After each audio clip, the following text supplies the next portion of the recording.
एक खूबसूरत दिन लंदन में दो लड़कों ने जन्म लिया, दो अलग अलग परिवारों में। पर हुआ था कि दोनों एकदम जुड़वा जैसे दिखते थे। एक का नाम रखा गया टॉम कैंटी, जो एक गरीब घराने का था, और दूसरा था राजकुमार एडवर्ड वेल्स का, जो बहुत ही अमीर था। टॉम मैले कुचेले गलियों में रहता था। उसका पिता और दादी दोनों सख्त स्वभाव के थे।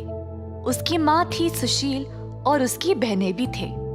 टॉम का जीवन दुखी वाला था, पर उसका एक सपना था कि एक दिन वह एक राजकुमार से मिलेगा। इसी प्रकार समय बीत गया, पर टॉम ने अपना सपना नहीं भूला। एक दिन अचानक से सपना देखते देखते टॉम नींद से जाग गया। उसने सपने में देखा कि वह एक राजकुमार बन गया। एक दिन टॉम वेस्टमिंस्टर के महल पर गया। द्वार पर जब वह करीब गया तो पहरेदार ने उसको मार भगाया। पहरेदार और टॉम के बीच की लड़ाई संयोग से राजकुमार ने देख लिया, जो अपनी खिड़की के बाहर झांक रहा था। राजकुमार ने पहरेदार को डांटा और बोला कि वह उस फकीर लड़के को महल के अंदर आने दे। टॉम का सपना सच होने को आ रहा था। हैरानी की बात यह थी कि दोनों लड़के मिले और पक्के दोस्त बन गए। टॉम ने अपने जीवन के बारे में बताया और एडवर्ड उसकी जिंदगी में दिलचस्पी लेने लगा।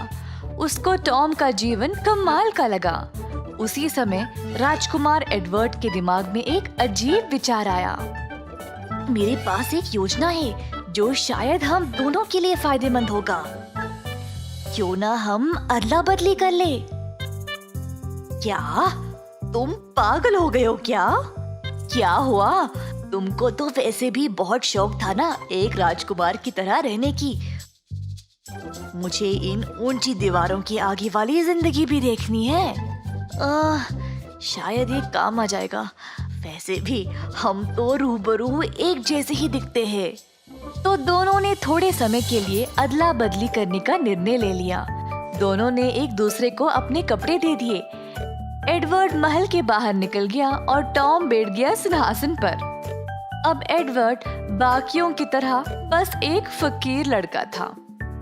एडवर्ड ने सबको बताने की कोशिश की कि वही राजकुमार है, पर सब सोचने लगे कि कोई लड़का बस पागल हो गया है। इसी दौरान टॉम महल में बेचैन होने लगा। राजकुमार एडवर्ड बहुत दिनों तक वापस नहीं लौटा, तो टॉम चिंतित हो गया कि कहीं एडवर्ड पकड़ा तो नहीं गया। उसने सबको सच्चाई बता दी कि वह असली राजकुमार नहीं है, पर सबको लगा कि शायद राजकुमार की दिमागी हालत ठीक नहीं है।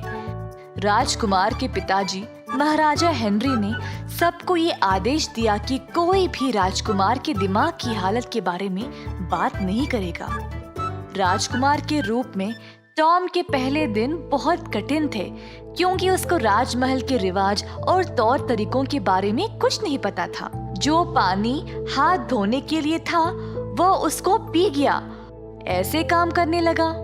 इसी बीच राजकुमार एडवर्ड टॉम के पिताजी जॉन कैंटी के हाथ आ गया और उसको अच्छी मार पड़ी, क्योंकि उसने उनको पैसे नहीं दिए।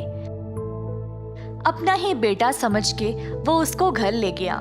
जब एडवर्ड ने बोला कि वह असल में राजकुमार है, तो उसको और ज्यादा मार पड़ी। केवल टॉम की माँ ने देखा कि ये लड़का उसका बेटा नहीं है। गलियों में घूमता रहा, पर किसी ने उसको पहचाना नहीं। हर एक दरवाजे पर खटखटाने लगा, पर कोई उसको खाना नहीं देना चाह रहा था, और उसको मुश्किल से एक समय का भोजन मिलता था। इसी तरह कई दिन बीत गए। राजकुमार एडवर्ड अब वापस महल जाने के लिए बेचैन था। एक दिन एडवर्ड की मुलाकात एक शूरवीर से हुई, जिसको वो पहले से जानता था। ये मौका देखकर एडवर्ड ने उसको अपनी पिछली मुलाकात के बारे में याद दिलाया।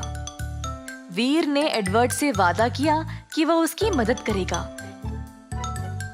एडवर्ड को अपने घोड़े पर महल ले गया।